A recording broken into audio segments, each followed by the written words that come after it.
তো গাইস আজকে ছোট ভাই আর আমি ঠিক করলাম গাছ থেকে সব জামগুলোকে পেরে নেব। তো আর কি যেমন ভাবনা তেমন কাজ। দেন ছোট ভাইকে ক্যামেরাটা ধরিয়ে নিনজার মতন চুবড়িটাকে একটু ঘুরিয়ে ফটাফট উঠে বললাম জাম গাছে। আর ভাই জাম গাছে উঠে তো একটা আলাদাই ফিলিংস পাচ্ছিলাম, জানি না কেন মনে হচ্ছিল এখান থেকে পড়ে গেলেই সোজা হসপিটালে।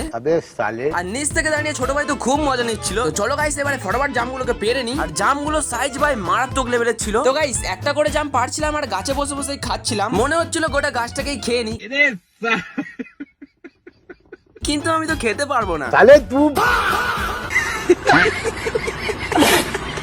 রেডটেলি বলছি ভাই, জামগুলো খেতে আর কি বলবো, জামটা খেতে ভাই আমার নিচ থেকে মাথা পর্যন্ত সব কেঁপে গিয়েছিল।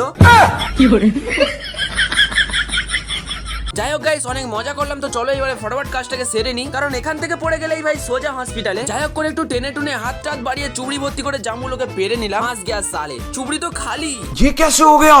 আরে দাঁড়াও দাঁড়াও, ছবি তো আমি শুরু, পিকচার তো আমি বাকি হে। এটা কি বলে জানো? এই বসুন তো, বসুন। আপনারা সব জায়গায় গিয়ে এরকম করেন, বসুন। আরে দিদি আমি তো গাছেই বসে আছি। আপনার বক্তব্য থাকলে আপনি কাগজে লিখে দেবেন। ठीक है समरिया। তারপরে গাইস জামগুলোকে খেতে খেতে হঠাৎ করে আমার একটা গানের ডান্স করতে ইচ্ছা হলো।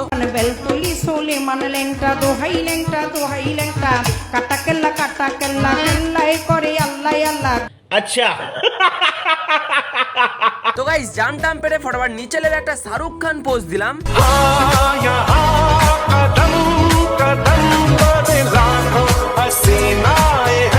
আরে যাচ্ছ কোথায়? সাবস্ক্রাইবটা করে যাও।